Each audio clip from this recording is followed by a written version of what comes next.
From charging 500 naira per beat to producing Rema's Guinness World Record song Calm Down. This is the incredible story of Andre Vibes.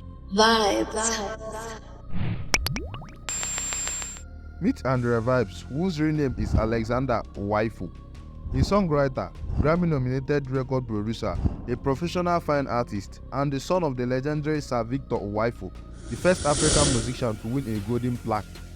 The latter will play a pivotal role in his music journey.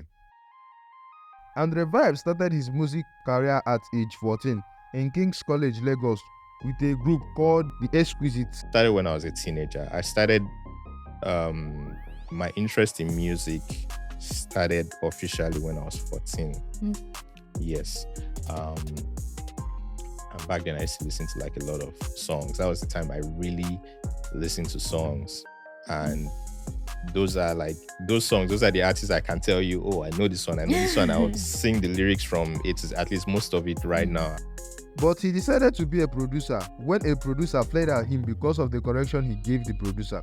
After his stint at secondary school, according to him, he went to his father and presented a list of things he wanted to do after secondary school, which included learning music production. His father, after looking at his list, told him that only learning music production was a feasible option. His father left him under the care of his producer, where he started learning analog music production. He later transitioned to digital production. When he was good enough, he joined his father's band as a keyboardist. When I was little, I was already exposed to the kind of music my dad made and the music that he also listened to.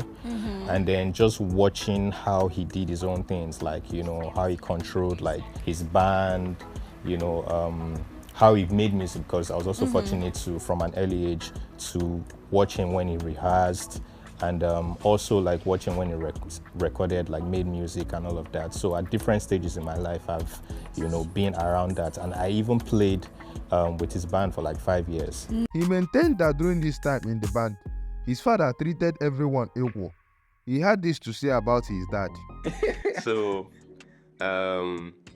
he would, even rehearsals, he would be there like on time. Yeah. And we have to be there before him. Okay. We have to be there Okay. before him. And there was no preferential treatment for me or anybody. Yeah, like no special No song. special, nothing. Oh, Even when we used to go on tour, like on the road, That's serious. like I would sit with the band, and when they book our rooms or hotels, I would stay with them. Oh, If we go find food to chop or Yeah. anything, like I would walk with them and move. Gosh. He gained admission to study fine and applied arts at the University of Benin. In school, he was a performing artist. I was performing in the university, in schools and all of that. He was also doing music production at that time. He recalled charging 500 naira for his services in this clip. I started from actually charging 500 naira. After his tertiary education, he went into music production full-time. He recalled working for the likes of Young Sis as far as 2011. According to him, he was the biggest producer in Benin at that time. In my city then, I was still in Benin. I started to I was making big songs there. A lot of people started to reach out to me, started to look for me to want to work with me. He produced some Two-Face songs and his father's album. It was during this time that he met the 13-year-old Rema. He recalls his experience as tough. I mean, we had worked way back 2014, 2015. At the time, they were just Rema. I think Rema was 13. So some guys had brought them to my studio in Where? Benin. In Benin. In Benin, right? Yes, in Okay, Benin. cool. Yeah. Because Rema actually stays around my house. Like he's Okay, where not he grew far up. from Yeah, the vicinity. just pretty close. So he came, they brought them, it was Rema and Alpha P. I met them, and we started recording. I recorded, made some songs for them. Yeah. And I think from the first time when we even recorded, I don't know, I just kind of like felt something special about them and Rema in particular. For me, there was just something, even though they're still like very rough Yeah, at just that trying to time. figure out what they want Yeah, to do. but I just knew there was something special, but I'd never imagined or like just thought of how big it would be. He later left music production for a 9 to 5 at Sound City. Scrolling through Instagram, he saw one of his cousins post a picture of her and Don Jazzy together. He recalls this encounter in a clip. My cousin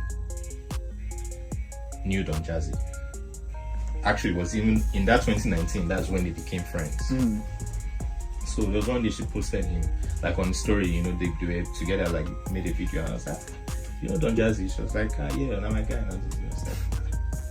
was like, I would like meet him more, just, you know, get one-on-one, just to, you know, get into his mind and know. That was it for me. That's all I wanted to do. And she was like, oh, okay. She now said she would talk to him. I said, okay, no problem. She spoke to him, then she got back to me and told me that, he would see me, but he said when he's ready. He didn't get to meet Don Jazzy because this happened during the time the new Maven headquarters was being built. He later left his 9-to-5 job to revive his music production career.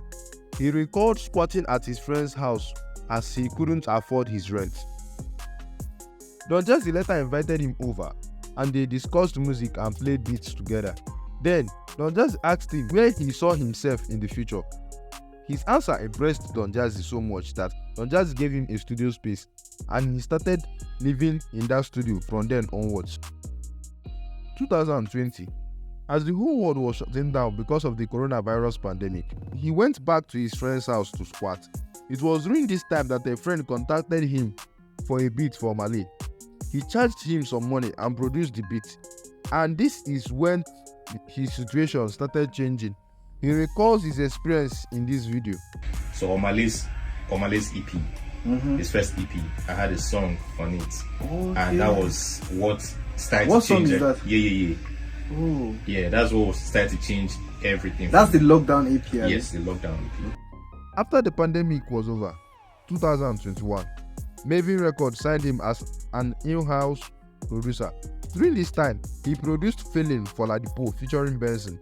He produced Rush for Arya Star, Wonder More for Maven's record, and then the world record-breaking song Calm Down by Rema featuring Selena Gomez. When asked about what inspires him, he had this to say. To experiment a lot. I like to play around with sounds. So if I hear something, sometimes I might even be making the beat like the normal way every other person will make it, and then along the line I just pause and listen. I'm like, it's nice, but it's not giving. These are the unknown facts you don't know about Rema. Click the card on your screen to learn about it. Subscribe for more interesting stories.